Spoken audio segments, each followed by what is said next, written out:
आशा भोसले यांना जे पुरस्कार मिळाले ते 2008 मध्ये पद्मविभूषण या दुसऱ्या सर्वोच्च नागरी पुरस्कारानं त्यांचा सन्मान झाला। त्यांना अनेक पुरस्कार आतापर्यंत मिळाले। 2000 मध्ये चित्रपट सृष्टीतील सर्वोच्च दादासाहेब फाळके पुरस्कारानं देखील त्यांना गौरवलं गेलं। 2 वेळा राष्ट्रीय चित्रपट पुरस्कार देखील त्यांना मिळालाय। 1981 आणि 1986 मध्ये सर्वश्रेष्ठ महिला पार्श्वगायिका म्हणून देखील त्यांनी आपलं नाव कमावलंय। 7 वेळा फिल्मफेअर पुरस्कारांनी त्यांचा सन्मान झालाय। 1996 ला रंगीला या चित्रपटासाठी फिल्मफेअर स्पेशल अवॉर्ड त्यांना दिला गेला। 2001 मध्ये Filmfare life time achievement award देखील त्यांना मिळालाय। 2002 मध्ये लगान या चित्रपटासाठी आयफा पुरस्कार त्यांना मिळाला। 1987 मध्ये नाइटिंगेल ऑफ एशिया हा देखील त्यांना खूप महत्त्वाचा आणि मोठा पुरस्कार मिळाला। 2000 मध्ये singer of the millennium Dubai मधला हा पुरस्कार त्यांना मिळाला।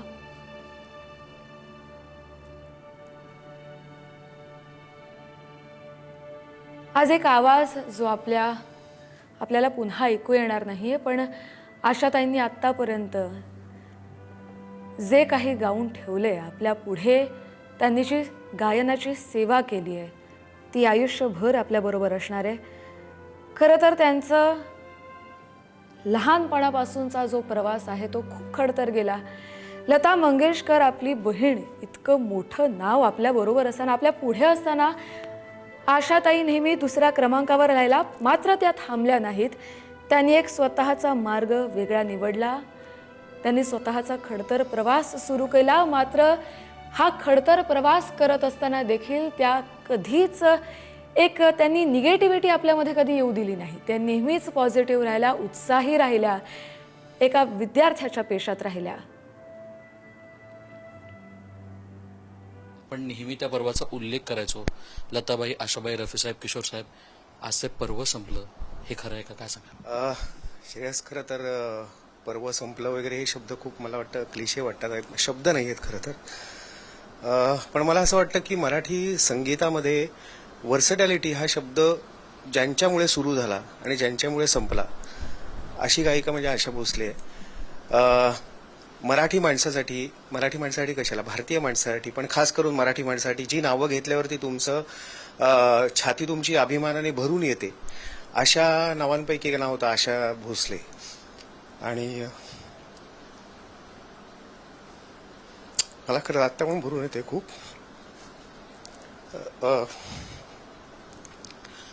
मला असं वाटतं की आशाताई गेल्या नाहीत, त्या जाऊ शकत नाहीत। माझ्यासारख्या हजारो, लाखो, करोडो लोकांमध्ये त्या जिवंत राहणार आहेत आणि त्यांना काय श्रद्धांजली द्यायची आपण? म्हणजे आता त्यांची गाणी, एवढी हजारो गाणी आपल्या आयुष्याचा भाग आहेत। मला असं वाटतं की आम्ही फक्त जे संगीत क्षेत्रात काम करतो त्यांच्यासाठी नाही, तर सामान्य माणसासाठी पण त्यांचं संगीत हे त्यांच्या जगण्यामध्ये, रोजच्या सुखदुःखांमध्ये सतत त्यांची गाणी आपल्या बरोबर असतात। त्यामुळे आशाताई खरंच जाऊ शकत नाहीत आणि माझ्यासारखा छोटा माणूस त्यांना काय श्रद्धांजली देणार? पण खूप खूप प्रेम। आशाताई जिथे कुठे असतील तिथे त्यांच्या सुरांनी आपलं जग जसं त्यांनी सुंदर केलं तसं ते जगही त्या सुंदर करतीलच। आणि सर, सगळ्यात महत्वाचं म्हणजे भेट झाली असेल तुमची त्यांच्याशी, काही आठवणी त्यांचा आहे का? त्यांचा उजाळा द्या। 2-3दा भेट झाली, कार्यक्रमाच्या निमित्ताने भेट व्हायची। आत्ता अगदीच काही 2 वर्षापूर्वी पुण्यामध्ये आम्ही शिवकल्याण राजा हा कार्यक्रम केला होता, तेव्हा आशाताई आल्या होत्या, तेव्हाही भेट झाली होती। त्याच्या आधी एकदा माझा मित्र राहुल रांदडे याच्याबरोबर आम्ही त्यांच्या घरी गेलो होतो। मिक्टा अवॉर्ड जे होते त्याच्यासाठी त्या सिंगापूरला येणार होत्या, तर तेव्हाही आमची घरी जाऊन बऱ्याच 1.5-2 तास गप्पा झाल्या होत्या। आणि म्हणजे एक साधारण 10-15 मिनिटांनी बाबा ही आशा भोसले आहे का आपली मावशी आहे, आत्या आहे असं वाटावं, एवढी साधी बाई, एवढी अगदी मनमोकळेपणे त्या गप्पा मारायच्या। आणि मग थोड्या वेळाने परत आपल्याला 10 मिनिटांनी आपण भानावर यायचो, नाही बाबा हे आशा भोसले आहेत, आपण आपली जागा सोडता कामा नये, एवढी साधी सोपी बाई होती। आणि कलाकार म्हणून आशाताईंबद्दल काय बोलणार? म्हणजे त्यांचं त्या भेटीमधले किस्से मला असं वाटतं की ती व्यक्ती जेवढी वर्सटाईल होती तेवढीच ती वर्सटाईल गायिका होती. त्यांचा आयुष्यातल्या प्रत्येक छोट्या छोट्या गोष्टीला त्यांनी व्यक्ती म्हणून जसा स्पर्श केला तसा गाण्यातल्या भावनांनाही स्पर्श केला त्यांनी. आणि मला असं वाटतं की त्यामुळेच त्या एवढ्या मोठ्या आहेत. हे आमच्यासाठी जो लिजंड्सचा जमाना आहे की अगदी मराठीत बाबूजी असतील किंवा दीदी किंवा अगदी हिंदीमध्ये आशा किशोरदा असतील, रफी साहेब असतील, मुकेश जे असतील, यांच्यामधली आता शेवटची जी काही नावं आहेत, शेवटची जे काही नक्षत्र आहेत, त्यांच्यापैकी आशाताई होत्या. आणि त्यांच्याबद्दल काय म्हणजे प्रेम हा छोटा शब्द आहे, त्याच्यापेक्षा खूप काहीतरी वेगळ्या भावना आहेत. सर सगळ्यांचंच ओर खरं तर भरून आलंय, कारण आपण काहीच बोलू शकत नाही. एकंदर पाहिलं गेलं तर मी त्यांचा आताच लाईव्ह परफॉर्मन्स 90व्या वर्षी पाहिला, जो त्यांनी बीकेसीला केला. 3-2.5 तास ते उभ्या होत्या आणि त्यांनी सर्व गाणी गायल्या. या एनर्जीबद्दल काय सांग, ही दैवी गोष्ट आहे. मला तेच आता मला सकाळपासून तोच विचार करतोय की आशाताई गेल्या, प्रत्येकाला असं वाटतं लवकर गेल्या, एवढ्या तरुणपणी का गेल्या त्या. कारण त्यांचं वय म्हणजे काय म्हणतो, age is just a number, हे आशाताईंसाठी होतं की त्या 90, 91, 92 कधी झाल्या, पण आपल्याला कधीच वाटलं नाहीत की आशा भोसले ही आमच्याच वयाची, आमच्यातलीच कोणतरी एक व्यक्ती आहे असं वाटावं, अशा त्या होत्या.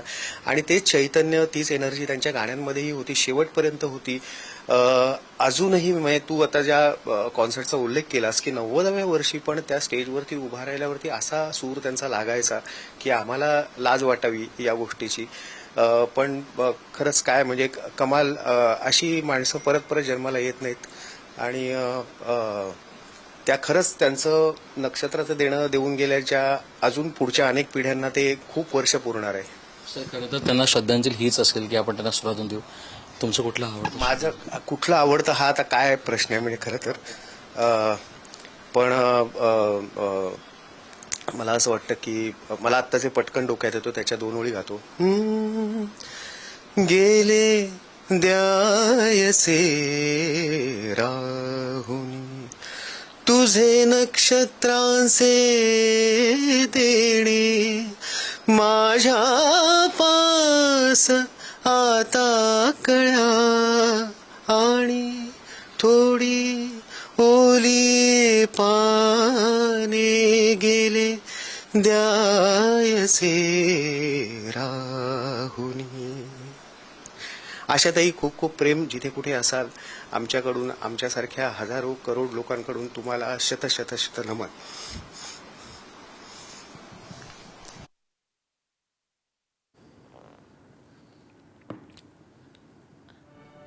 आपल्याबरोबर पद्मजा फेणाणी जोडल्या गेलेल्या आहेत.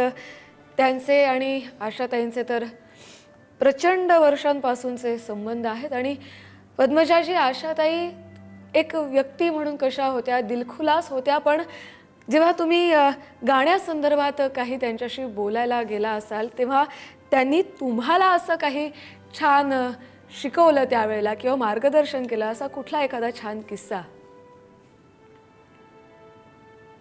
सगळ्यात पहिले मला खरंच अतिशय दुःख होतंय, कारण एक संगीत युगातलं एक महान पर्व संपलेलं आहे. आशाताईंशी अनेकदा भेट झालेली आहे माझ्या. त्यांच्या घरी मी जेव्हा रतनाजींकडे मी ज्यावेळेला शिकायला जायचे त्यावेळेला अनेकदा दिदींची तर भेट व्हायचीच, परंतु अधेमध्ये कधीतरी आशाताई सुद्धा डुकवायच्या आणि मला पाहून आनंद व्हायचा.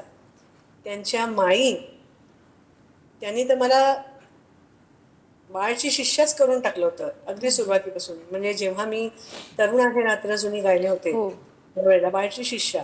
त्यामुळे आशाताई काय, दिदी काय, अगदी प्रेमाने त्यांनी वागवलं. एवढ्या महान गायिका असून सुद्धा त्याचं मला खरोखरीच अप्रूप वाटायचं.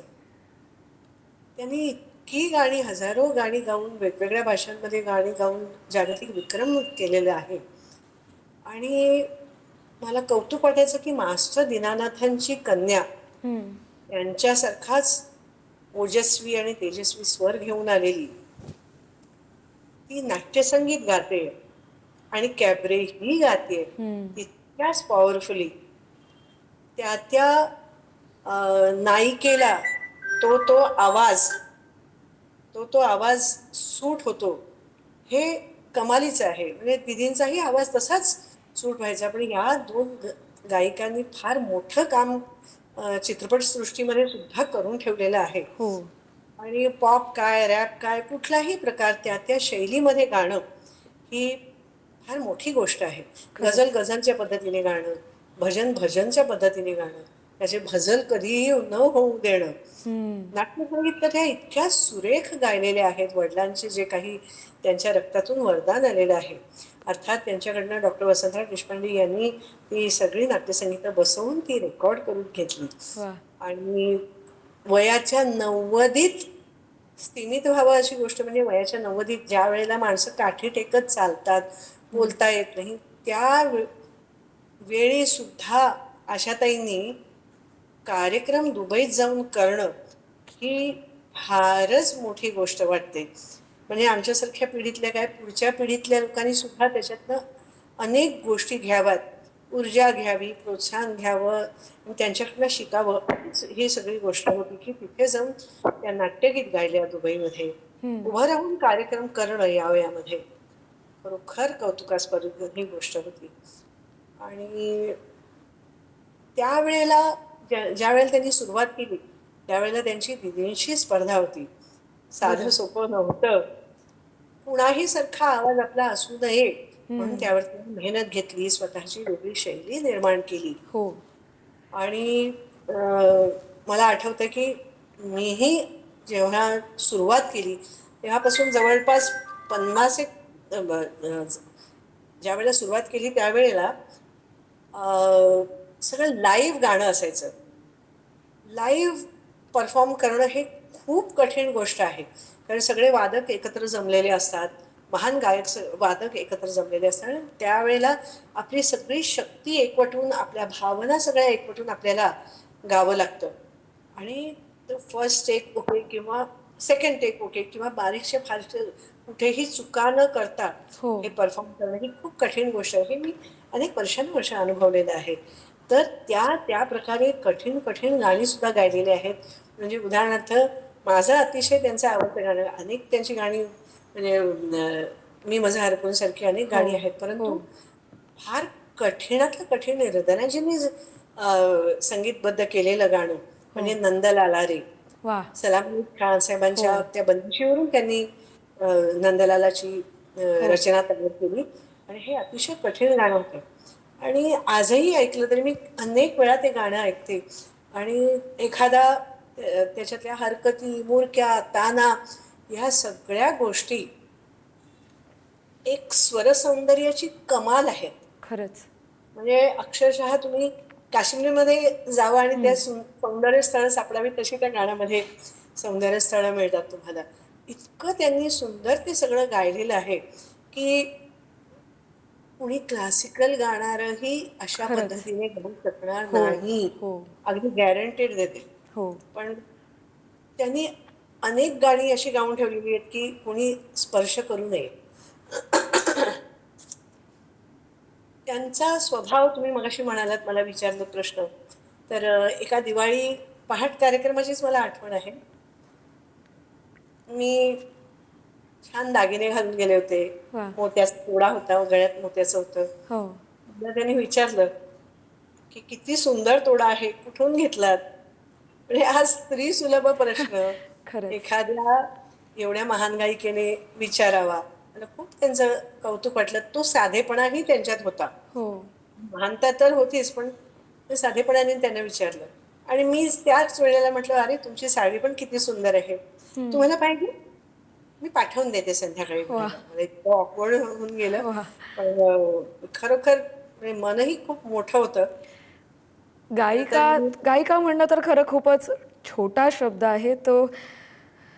आशाताई आज आपल्यात नाही आहेत, पण त्यांच्या आठवणी आपल्याबरोबर आहेत. पद्मजाजी, आज त्यांना आदरांजली वाहण्यासाठी 2 ओळी तुमच्याकडून.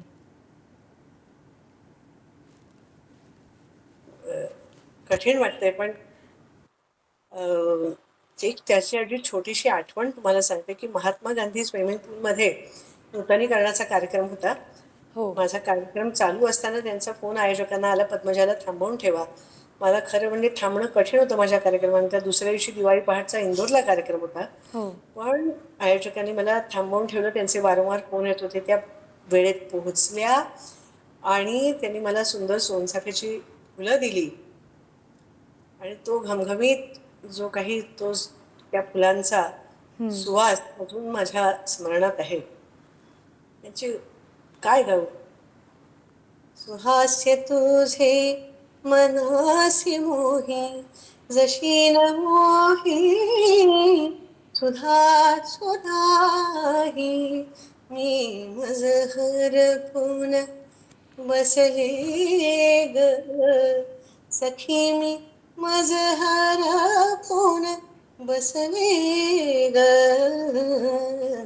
मी मज हरपून मी मज हरपून मी मज हरपून.